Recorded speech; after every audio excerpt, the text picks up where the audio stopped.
मित्रों नमस्कार, मैं सुनील सोनी। राजस्थान वीरों की धरती ही नहीं है, व्यापारियों की धरती भी है। यहाँ के पूरे व्यापारी पूरे भारत के अंदर फेमस है और सबसे ज़्यादा जो बड़े व्यापारी है वो ज़्यादातर राजस्थान के हैं। उद्योगपतियों की जन्मदाता रही है राजस्थान, पूरा राजस्थान। व्यापारी बहुत ज़्यादा संपन्न है यहाँ रहे हैं यहाँ पे, और पूरे भारत का नाम रोशन किया है, विदेशों में भी गए हैं। तो इसे ऑल ओवर राजस्थान के बारे में पॉजिटिव रुख बनता है एक तरीके का। परंतु उसके बावजूद राजस्थान को देखा जाए तो राजस्थान गरीब राज्य माना जाता है, बीमारू राज्य माना जाता है। हालांकि स्थिति में काफ़ी सुधार हुआ है पहले से, परंतु वास्तविक स्थिति ये है कि तमिलनाडु को, गुजरात को, महाराष्ट्र को देखे तो राजस्थान अभी भी बहुत ज़्यादा बैक में पड़ा है, बहुत पिछड़ा हुआ है। परंतु राजस्थान के विकास के द्वार खुल गए।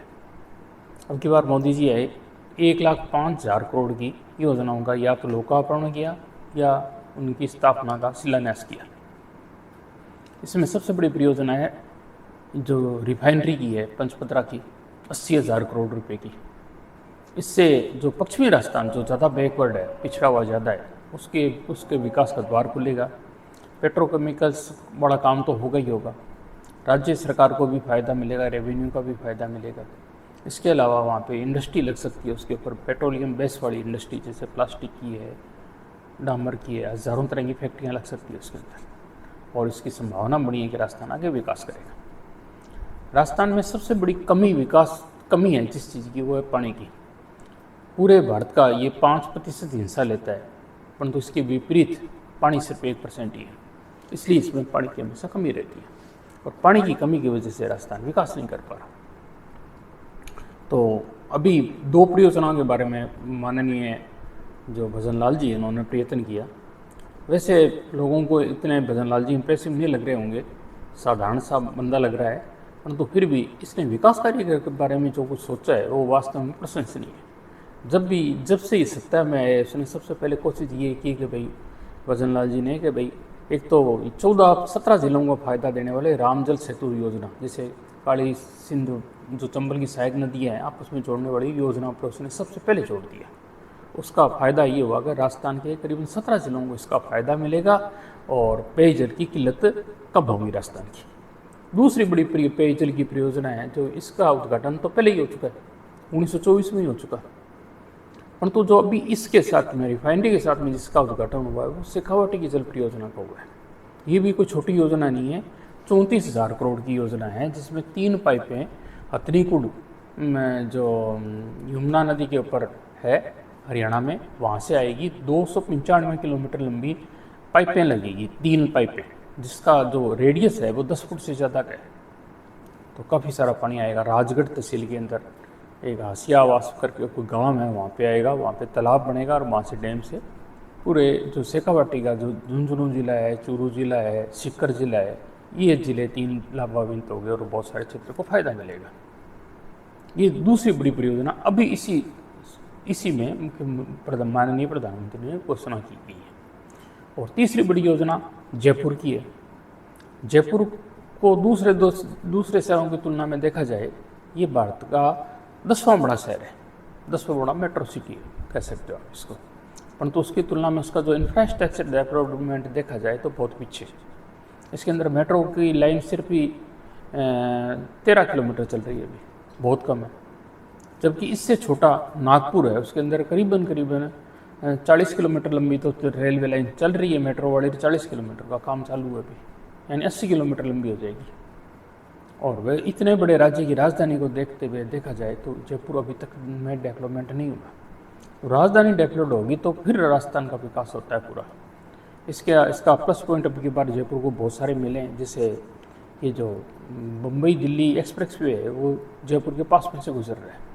इसके अलावा जो फ्रेट कॉरिडोर बनी है, जो रेलवे वाली डबल लाइन वाली, वो भी जयपुर के पास में से गुजर रही है।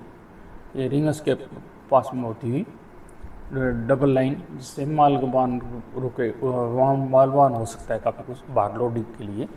ये भारत की सबसे बड़ी परियोजनाओं में से जो माल लोडिंग की है। इन 2 परियोजनाओं से जयपुर सिटी को भी फायदा मिलेगा, राजस्थान को भी फायदा मिलेगा। जो रिफाइनरी बनी है पंचपत्रा वाली, उससे एक तो पाली मारवाड़ इंडस्ट्रियल एरिया जो इसी फ्रेट कॉरिडोर के ऊपर पड़ता है, उसको ज़्यादा फायदा मिलेगा, वहाँ पे इंडस्ट्री लगेगी।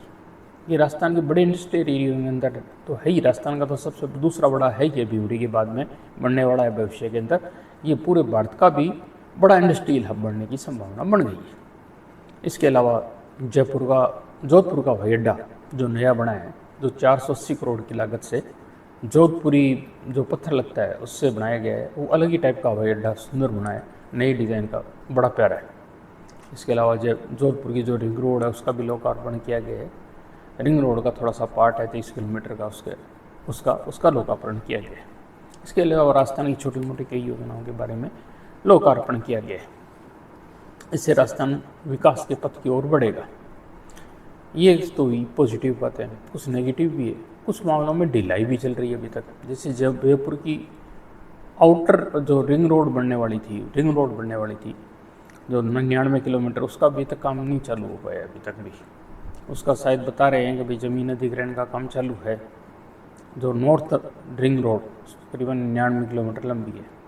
और इसके अलावा कोटपुतली से किशनगढ़ के बीच में बढ़ने वाला 180 किलोमीटर लंबा एक्सप्रेस वे है, उसका भी अधिग्रहण का काम है। उसके अंदर यदि कोई रोड़ा ना अटकाए कोई, तो शायद वो चालू हो जाए, उससे भी विकास होने की संभावना है।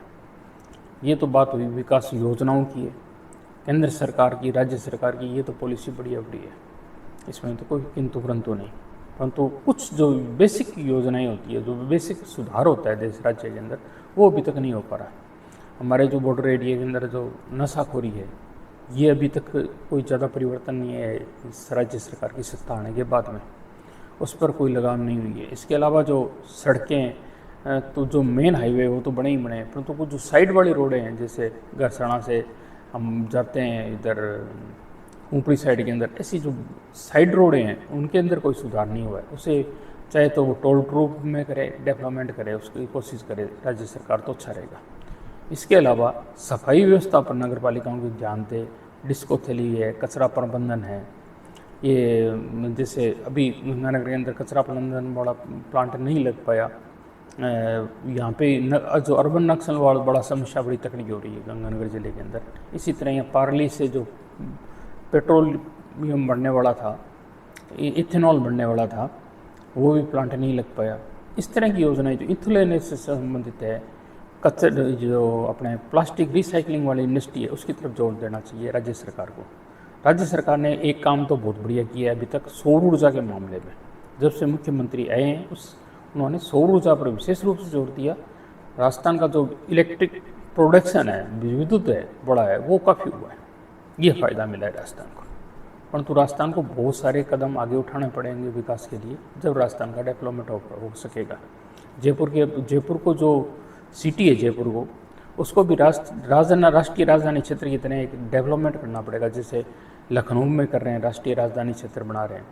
वहाँ का जो स्टेट वाली जो राजधानी कैपिटल है, उसको स्टेट कैपिटल को भी वैसे ही डेवलप कर रहे हैं जैसे सेंटर की कैपिटल डेवलप है। इसी तरह मध्य प्रदेश में भी भोपाल को और उन्होंने इंदौर को लिया है, 2 शहरों को लिया है। तो राजस्थान सरकार को भी मैं इस वीडियो के माध्यम से कहना चाहूँगा, तो वो नेशनल कैपिटल रीजन की तरह स्टेट कैपिटल रीजन जयपुर को डेवलप करे तो अच्छा रहेगा। और भी बहुत, और जो भी योजनाएं अभी स्वीकृत हुई है, वो उनके कार्यकाल में, भजन लाल जी का भी कार्यकाल में जिनका शिलान्यास हुआ है, उनका उद्घाटन भी करें। मैं ऐसी कल्पना करता हूँ, आकांक्षा करता हूँ, जल्दी विकास हो, राजस्थान के लोगों को हित मिले। राजस्थान सिर्फ व्यापारियों के मामले में नहीं, आर्थिक रूप से भी मजबूत हो, ताकतवर हो। इसी कामना के साथ में मित्रों, जय हिंद, जय भारत। आप इस चैनल मेरे वीडियो को सब्सक्राइब कीजिएगा, शेयर कीजिएगा। धन्यवाद, आपने समय दिया। जय हिंद, जय भारत।